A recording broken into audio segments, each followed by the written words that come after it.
29 जनवरी को बरेली के भोजीपुरा थाना क्षेत्र के समस्तपुर गांव में इकबाल के घर में उसका शव सीढ़ियों पर पड़ा हुआ दिखाई दिया।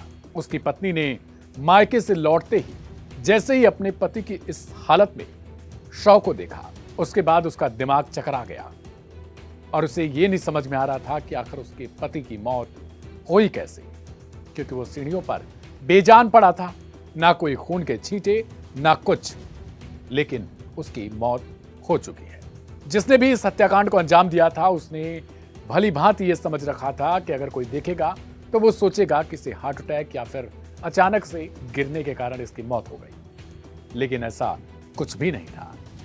और अंत में आखिरकार ये पता चलता है कि शारीरिक संबंध बनाने के दौरान ही इसकी हत्या की गई।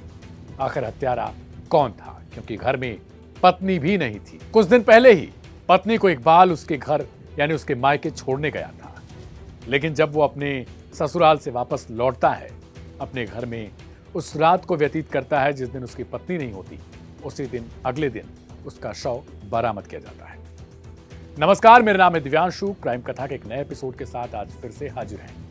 उम्मीद है कि आप क्राइम कथा की डेली एपिसोड्स को देखते होंगे। अगर नहीं देखते हैं तो लाइव हिंदुस्तान को सब्सक्राइब करके रखिए, क्योंकि हर दिन रात के 10 बजे आपके लिए क्राइम की एक अलग स्टोरी आती है जो दिन भर की खबरों से बिल्कुल हटकर होती है। बरेली के थाना भोजीपुरा में 29 जनवरी को एक हत्याकांड को अंजाम दिया जाता है। इकबाल नाम के शख्स की मौत होती है। उसकी पत्नी उस दिन अपने घर पर यानी अपने ससुराल में नहीं रहती, बल्कि अपने मायके में रहती है। पत्नी की अनुपस्थिति में इकबाल अपनी महिला मित्र को मिलने के लिए बुला रखा था, और ये महिला मित्र जब उसके घर पर आती है तो उसके बाद ये दोनों बैठकर एक दूसरे से बातचीत करती हैं। कुछ देर की बातचीत के बाद आखिरकार इकबाल उसे फोर्स करता है कि वो उसके साथ शारीरिक संबंध बनाए। अब वो महिला इस पर राजी भी हो जाती है। दोनों शारीरिक संबंध बना भी रहे होते हैं और बीच में ही इकबाल की मौत हो जाती है। इस मौत से पर्दा तब उठता है जब उसकी पत्नी यानी इकबाल की पत्नी अगले दिन अपने ससुराल पहुंचती है, लोगों के कहने पर कि उसके पति की मौत हो चुकी है और पुलिस वाले हैं यहां पर। पुलिस के लिए यह मर्डर एकदम ब्लाइंड मर्डर के जैसा था, क्योंकि इसमें हत्यारे का कुछ भी अता पता नहीं है। पत्नी को भी उस दौरान शक नहीं था कि आखिर उसके पति की हत्या कौन कर सकता है। लेकिन कुछ देर सोचने विचारने के बाद, बहुत गंभीर अवस्था में जब पत्नी, जिसका नाम शहनाज है, वो बैठी रहती है, तब उसे याद आता है कि आखिरकार किसी से तो मेरा पति बातचीत करता था।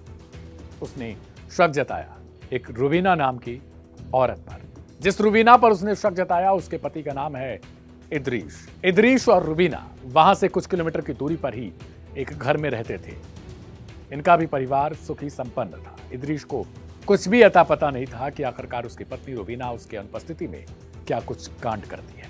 रुबीना और इकबाल की प्रेम कहानी की शुरुआत कुछ साल पहले ही हुई रहती है, जब इकबाल, जो एक कारीगर पेशे से था, वो रुबीना के गांव में आता जाता था। कुछ दिन बाद रुबीना और इकबाल ने एक दूसरे के फोन नंबर एक्सचेंज किए थे और फिर धीरे धीरे रात दिन बातचीत का दौर शुरू हो जाता है। एक दूसरे को दिल दे बैठते हैं। उस दौरान रुबीना को भी सब कुछ अच्छा लगता है। इकबाल पर आरोप है कि वो रुबीना को अच्छे अच्छे ख्वाब, अच्छे सपने दिखाने लगा और रुबीना फिर इकबाल के प्यार में पड़ गई। इसके बाद रुबीना और इकबाल ने एक दूसरे के साथ बहुत बार शारीरिक संबंध बनाए। रुबीना ने पुलिस वालों से बताया कि शारीरिक संबंध बनाने के लिए कई बार केवल इकबाल ने ही मजबूर किया था। वो ना चाहते हुए भी इसके लिए राजी हो गई, क्योंकि उसके पास छोटे छोटे बच्चे थे और इकबाल ने वो सारे चैट्स, वो सारे फोन कॉल्स, सब कुछ टैप करके रखा था।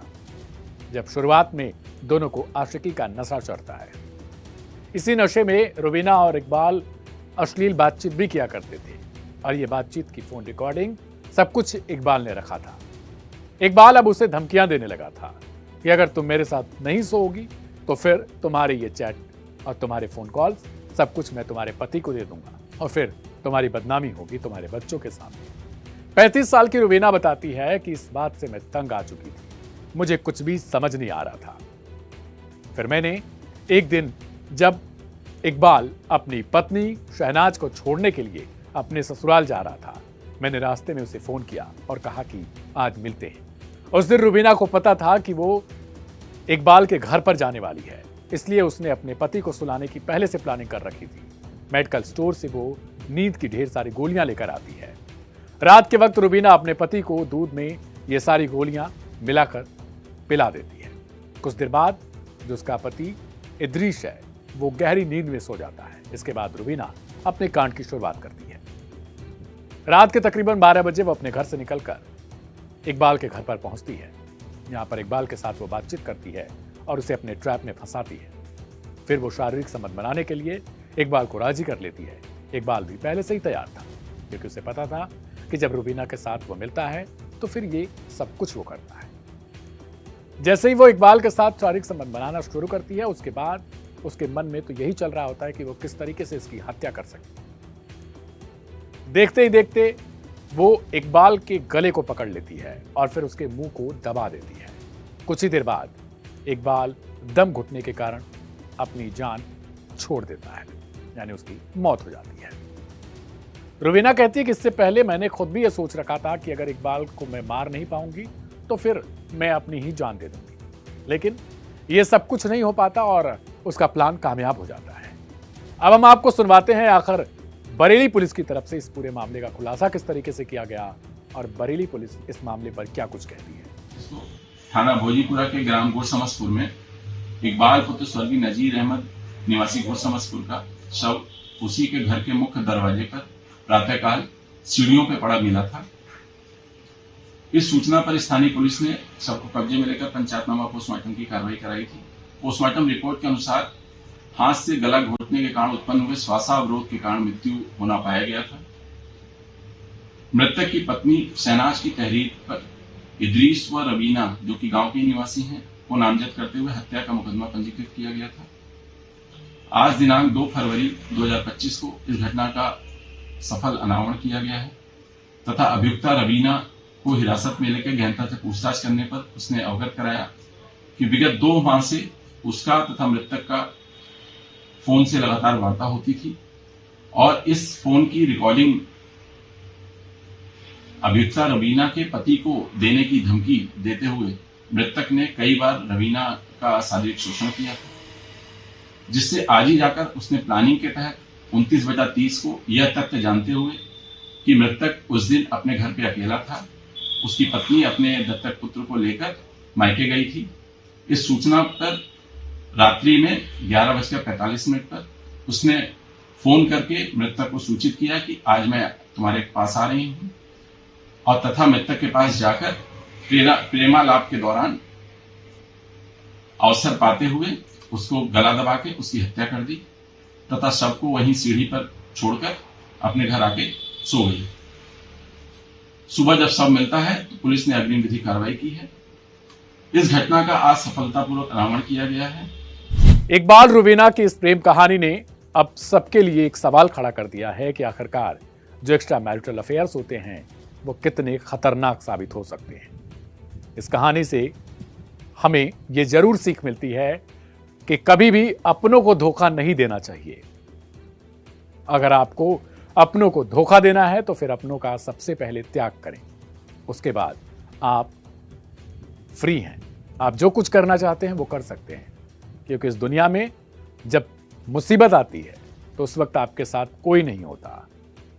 अगर आपने सही समय पर सही डिसीजन लिया तभी शायद आप कामयाब भी होंगे और तभी शायद आपके रिश्ते भी बचेंगे, अन्यथा आप सब कुछ खो देंगे। ना आपका कोई अपना होगा, ना आपका कोई पराया होगा और आप फिर भटकते फिरेंगे। रुबीना भी अब सलाखों के पीछे है। उसे जो कुछ भी सजा होगी वो कानून के दायरे में होगी, लेकिन अब वो जिंदगी भर ना तो अपने बच्चों के साथ रह सकती है और ना ही अपने पति के साथ। और अगर अदालत उसे इस केस में कोई कम सजा भी सुनाती है, फिर भी उसके लिए ये सजा तिल तिल कर मरने जैसा हो सकता है। इस कहानी को लेकर आपकी क्या प्रतिक्रिया, उसे कमेंट बॉक्स में लिखें। इसे अपनों के साथ शेयर जरूर